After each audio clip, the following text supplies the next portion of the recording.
শেষ না, কাজ তো শেষ হয়ে গেল।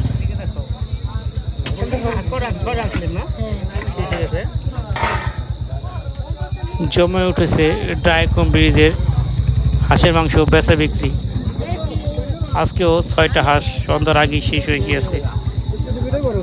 রিজিকের মালিক একমাত্র আল্লাহ। যে কোনো ব্যবসা হোক, যে কোনো কাজে হোক, ধৈর্য ধরে লেগে থাকুন, সফলতা আসবে ইনশাল্লাহ। এই অপর ব্যবসাকে কেন্দ্র করে আশেপাশে অনেক আরও ব্যবসা জমে উঠেছে। যেরকম রয়েছে ফুচকার দোকান, এটিও অপর পরে বেচা বিক্রি শুরু হয়েছে। আরও রয়েছে ছোট ভাইয়ের প্রোটিন বিক্রি, সাথে রয়েছে দই। নাম কি আপনার? কি নাম? ফাহাদ ভাই না? কয়টা প্রোটিন আনছিলেন? একটা আনছিলাম, 8 পিসের একটা না, এখন শেষ করবে না? সবাই এখন উদ্যোক্তা হওয়ার চেষ্টা করতেছে, এটু একটি ভালো উদ্যোগ। এই ভাইও নতুন ব্যবসা শুরু করেছে, হালিমের ব্যবসা। দোয়া করি ভাইয়ের ব্যবসা আর উন্নতি হোক।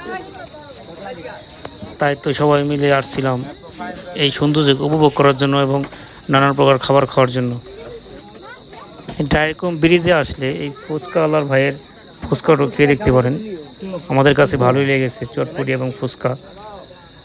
অবশেষে আল্লাহ হাফেজ, সবাই ভালো থাকবেন। অন্য একটি ভিডিওতে দেখা হবে।